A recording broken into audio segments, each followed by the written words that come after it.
ආයුබෝවන් හැමෝටම නැවතත් සුපුරුදු පරිදි අ, තරඟ විභාගවල බුද්ධි පරීක්ෂණ වලට එන්න පුළුවන් කියලා විශ්වාස කරන මේ වෙනකොට ඇවිල්ලා තියෙන ඊටාම අපහසුයි කියලා ගොඩක් අය අතාරින වර්ගයේ බුද්ධි පරීක්ෂණ ගානක් තමයි කතා කරන්න යන්නේ. මේක වේගය දුර කාලය හා සම්බන්ධ ගැටලුවක් වුණත් මේක ටිකක් වෙනස් විදිහකට තමයි අපිට විසඳන්න වෙන්නේ. නැත්තම් දීර්ඝ ක්‍රමයකට යන්න වෙනවා. මම ඔයාලට ස්ටෙප් දෙකෙන් මේක විසඳන හැටි කියලා දෙන්න තමයි මේ හදන්නේ. ඊට කලින් හැමෝගෙම බිල්ඩින්ග්ක් කරනවා. අපගේ එක්සෑම් විත් නිරෝ YouTube channel එක subscribe කරලා අපිට සහයෝගය දක්වන්න, share කරන්න, අනිත් අයටත් දැනුම ලබා ගැනීමට හැකි වෙන පරිදි ඒක අපිටත් ලොකු හයියක් ධෛර්යයක් බවට පත් වෙනවා. එහෙමනම් අපි බලමු අද ප්‍රශ්නය ටිකක් වෙනස් සමහර අයට අමාරුයි කියලා හිතේ. නමුත් බොම් බලන්න ස්ටෙප් දෙකෙන් ප්‍රශ්න විසඳලා පෙන්නන හැටි YouTube එකේ මේක බලන අය මොකක් හරි කමෙන්ට් එකක් දාලා අපිට ධෛර්යයක් දෙනවා නම් තවත් වටිනවා. මේක කියනවා පොලිස් නිලධාරියෙකු සොරෙකු පසුපස හඹා යෑමට පටන් ගන්නා විට දෙදෙනා අතර දුර මීටර් 100යි. පොලිස් නිලධාරියාගේ හා සොරාගේ වේගයන් පිළිවෙලින් පැයට කිලෝමීටර් 10ක්. ඒ කියන්නේ පොලිස් නිලධාරියාගේ වේගය සොරාගේ වේගය 8යි. ඒ කියන්නේ පොලිස් නිලධාරියා මේ හොරා දෙසට වේගයෙන් ලං වෙනවා කියන අදහස තමයි තියෙන්නේ. එතකොට අහනවා කොච්චර දුර යනවද කින්ද මන්ද මුකුත් අපිට කියන්නේ නැහැ. පොලිස් නිලධාරියා සොරා අල්ලා ගන්නා විට සොරා කොපමණ දුරක් ගිහිල්ලා තියෙනවද ගහනවා සොරා. එතකොට ආරම්භක ස්ථානයේ ඉඳලා පන්නන්න පටන් ගන්නකොට මීටර් 100ක වෙනසක් තියෙනවා කියන එකයි දෙන්නගේ දුරේ මේ ගමන් කරන දුවන වේග දෙකයි විතර අපිට දීලා තියෙන්නේ. එතකොට මෙන්න මේක පොඩි සටහනක් විදිහට ලියා ගන්න මම දෙන්නම් ඔයාලට පොඩි මතක තියාගන්න සූත්‍රයක් වගේ එකක්. ඒක සූත්‍රයක් නෙවෙයි පොඩි සටහනක්. හරි. එතකොට අපිට දැන් මේකේ ඉස්සරහින් යන්නේ කවුද? ඉස්සරහින් යන්නේ හොරානේ. එතකොට හොරා වැඩේ පටන් ගන්නකොට මේ අල්ලා ගන්නකොට ගිහිල්ලා තියෙන දුර හොයන්න නම් හරි ගිහිල්ලා තියෙන දුර හොයන්න නම් අපිට අහන්නේ සොරා කොපමණ මේ දුරක් ගිහිල්ලා තියෙනවනේ කියන එක. ඒ කියන්නේ ඉදිරියෙන් ඉන්න සොරානේ. ඒත් අපි මෙන්න මෙහෙම ලියා ගන්නවා. ඉදිරියෙන් දැන් මේ ඔයාලට මේක මේ තේරුම් ගන්න තමයි මම මේ කියන්නේ. ඉදිරියෙන් සිටින්නා යන දුර සමානයි. හරි ඉදිරියෙන් සිටින්නා ඒ කියන්නේ හොරානේ. ඉදිරියෙන් සිටින්නා යන දුර මම ඉදිරියෙන් සිටින්නා කියන එකට දාන්නම්කෝ වරහන් ඇතුලේ මෙතන අනු සොරා කියලා. සමහරට ඉදිරියෙන් සිටින්නේ පොලිස් කාර්යය වෙන්නත් පුළුවන් ඈ සමහර අවස්ථාවල. ගහන්න පැනනොත් එහෙම. හරි යන දුර සමානයි. දෙදෙනා අතර දුර පරතරයක් අපිට මෙතන දීලා තියෙනවානේ මීටර් 100යි. හරිද? අන්න ඒක තමයි එන්න ඕනේ. ආරම්භක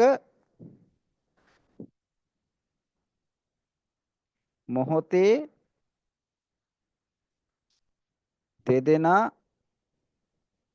අතර පරතරය හරි ඒක වැඩි කරන්න ඕනේ. මම වැඩි කිරීමට මේ තරු ලකුණු දාන්නම්. වැඩි කරන්න ඕනේ. හරි වැඩි කරන්න ඕනේ. ඉදිරියෙන් යන කෙනා යන වේගය. හරි ඉදිරියෙන් යන්නාගේ වේගය පොඩ්ඩක් මේක මෙහාට ගන්නම්.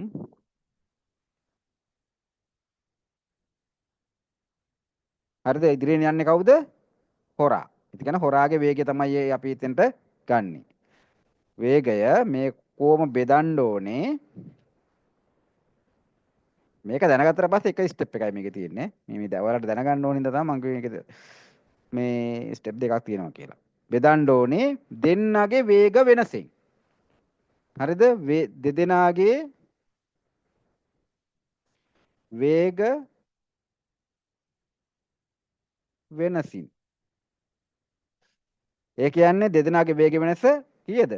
පොලිස් නිලධාරියා 10යි අරයා 8යි නම් වේග වෙනස කියන්නේ කීයද? 2යි. අපි මේ තැන් වලට දාගමුකෝ මෙතන සංඛ්‍යා ටිකත්. හරි? ආරම්භක මොහොතේ දෙදෙනා අතර පරතරය කීයද? 100යි. ඒතර පොඩ්ඩක් ඉඩ මදි වෙන ගතියක් තියෙනවා. හරිද? ඊට පස්සේ ඉදිරියෙන් යන්නාගේ වේගය කීයද? 8යි. වේග වෙනස කීයද? 10යි 8යි අතර වෙනස කීයද? 2යි. ඔන්න ඒ ටික දාගත්තා. අපි ඊළඟ ස්ටෙප් එකට යනවා. එතකොට දැන් අපි සංඛ්‍යා ටික විතරක්ම දාගමු. දැන් සංඛ්‍යා ටිකත් හරිනම් අපි දාලා තියෙන්නේ. ඕනනම් මෙතන වැඩි කරන්නම ගන්න පුළුවන්. කමක් නැහැ. ඔයාලට පහසුව පිණිස මම සංඛ්‍යා ටික ගන්නම් මෙතෙන්ට. 100 ඒ කියන්නේ දෙදෙනා අතර ආරම්භ මොහොතේ පරතරය වැඩි කරනවා. ඉදිරියෙන් යන්නාගේ වේගයෙන් 8න් බෙදනවා.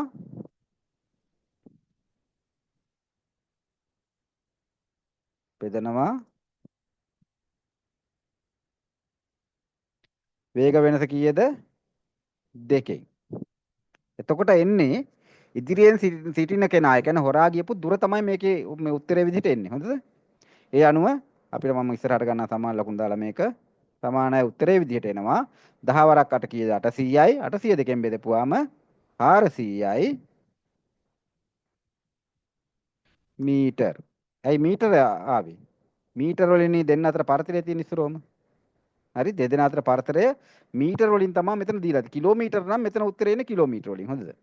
හරි දෙදෙනා අතර පරතරය දීලා තියෙන්නේ අපිට මීටර වලින් හින්දා තමයි මීටර් 400ක් තමයි දෙදෙනා අතර පරතරය වෙන්නේ. ඕක තමයි උත්තරේ. බලන්න ස්ටෙප් දෙකයි. හරි තුනකේ පළවෙනි ස්ටෙප් එක ඔයාලට මම දැම්මේ. ඔයාලට මේක ඉගෙන ගන්න නැත්නම් ස්ටෙප් දෙකයි. ස්ටෙප් දෙක මතක තියාගන්න. ඉදිරියෙන් සිටින යන දුර සමාන වෙනවා ආරම්භක මොහොතේ දෙදෙනා අතර පරතරය. ඒ කියන්නේ දෙන්න අතර පරතරය. ඊට පස්සේ ඉදිරියෙන් සිටින කෙනා යන වේගය බෙදන්න ඕනේ දෙදෙනාගේ වේග වෙනස කියන එකෙන්. මෙන්න මේ විදිහට ඊටාම ලේසියෙන් මේ බුද්ධි පරීක්ෂණ තප්පර ගානක් ඇතුළත හදන්න අපිත් එක්ක එකතු වෙන්න. මොනවා හරි අදහසක් තියෙනවා නම් ඔයාලා දාන්න අපේ කමෙන්ට් සෙක්ෂන් එකේ කමෙන්ට් එකක් විදිහට. ඒක අපිට ඉතාම වටිනවා. ඒ වගේම subscribe කරන්න කියලාත් නැවතත් ඉල්ලා සිටිනවා. එකතු වෙන්න exam with Niro YouTube channel එකක් සමග. එhmenan බොහොම ස්තුතියි.